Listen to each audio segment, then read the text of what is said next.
He had the idea, the research, the spreadsheets, 47 pages of notes, 3 different business plans, each more detailed than the last. He never launched, not because he lacked intelligence, not because the idea was bad. He didn't launch because he couldn't stop thinking about launching long enough to actually do it. You probably know someone like this.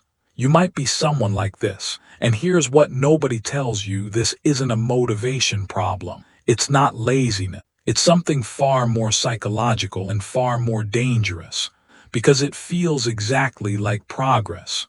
Overthinking has a PR problem. In school, it got rewarded. Thinking carefully meant better grades. Analyzing every angle meant fewer mistakes.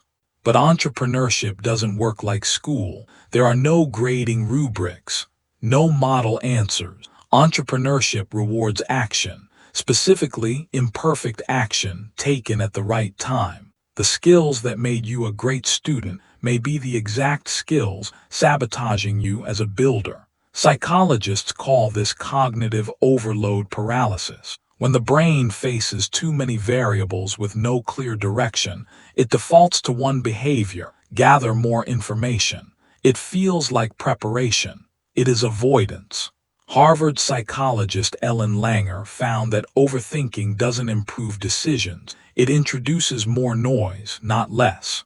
More consideration doesn't equal more clarity. Often, it equals the opposite. Here's what overthinking is actually for. It's not for solving problem. It's for avoiding one specific kind of pain, the pain of being wrong in public. As long as you're in the planning phase, you can't fail. The idea is still perfect inside your head. The moment you act, that changes. You become someone who tried, and trying means you can be judged. Overthinking wraps avoidance in the language. I just want to be thorough. I need to think this through properly. I'm not ready yet. These aren't lies, they're half-truths. And half-truths are the most effective form of self-deception, by masking our fear of judgment with the noble veneer of preparation. Entrepreneurship researcher Sarah Sarasvathy studied expert founders, people who had built and sold multiple successful companies. She discovered something that contradicted everything business schools teach. These founders didn't wait for certainty. They asked a completely different question. Instead of what's the best possible outcome I can engineer, they asked, what's the worst loss I can afford? She called this the affordable loss principle. Act first. Control downside. Learn from what happens. Overthinkers ask the wrong question. They ask what could go wrong, then try to solve every possible answer before moving. That's not strategy. That's a loop with no exit.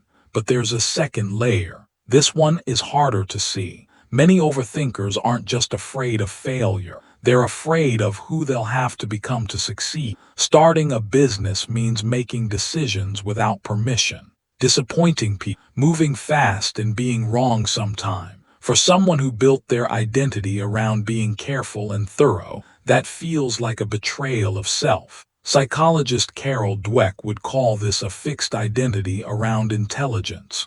The overthinker has decided, I am someone who thinks carefully. Careful people don't rush. That identity becomes a cage, a beautifully furnished, intellectually stimulating cage, but a cage. And here's what nobody expected: the smarter you are, the more elaborate the cage. Research in the Journal of Applied Psychology found that people with higher intelligence were more prone to analysis paralysis on ambiguous decisions, not less. The brain best at building arguments is also best at building counterarguments. Perfectionism and overthinking are cousin, same root fear, different expression. The perfectionist sees a finished product and finds flaws. The overthinker sees an unfinished product and can't start. Together, they create what Brené Brown describes as a shield, staying in the safe zone of critique rather than entering the vulnerable zone of creation. Here's the brutal version. Perfectionism is not high standard. It's the fear of being ordinary disguised as high standard. And in business, ordinary, done consistently and improved gradually, becomes extraordinary. But the perfectionist can't start ordinary. They need to start perfect, and perfect doesn't exist at launch, so they wait. And while they wait, someone less qualified, less prepared, less thoughtful launches. And that person learns in 6 months what the overthinker has been theorizing about for 2 years. The market doesn't reward the best idea, it rewards the fastest learner. So, is overthinking a trait or a habit? The research is clear, it's a habit. A habit of seeking certainty in inherently uncertain situations. Trigger, ambiguity. Behavior, analysis. Reward, temporary relief, the feeling of I'm doing something. But that reward is fake. The relief after 3 more hours of research isn't confidence. It's the temporary quieting of anxiety. And anxiety doesn't respond to information. It responds to action. Every day you don't start, your brain learns, this is what we do with this situation. We think about it more. You're not just failing to build something, you're actively training yourself to fail. So what does the exit look like? First, reduce friction.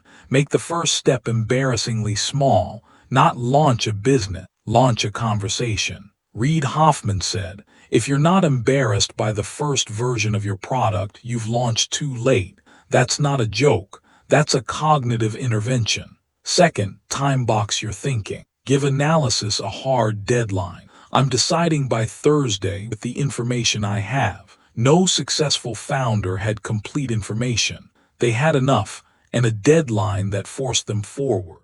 Third, change what you're optimizing for. Stop optimizing for not being wrong. You will be wrong, frequently. The goal is to be wrong quickly, learn efficiently, and correct decisively. Bezos called this being wrong fast.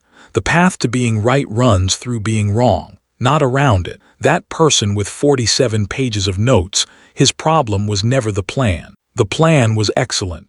His problem was believing the plan was the work. It wasn't. The plan was just thinking about the work. The work is different. The work is uncomfortable, uncertain, and sometimes humiliating. It requires you to be seen before you're ready, judged before you're finished, and wrong before you're right. That's not a bug in entrepreneurship. That's the entire mechanism. So before you close this, identify the one decision you've been overanalyzing, not the whole plan. One decision, and make it, imperfectly, today.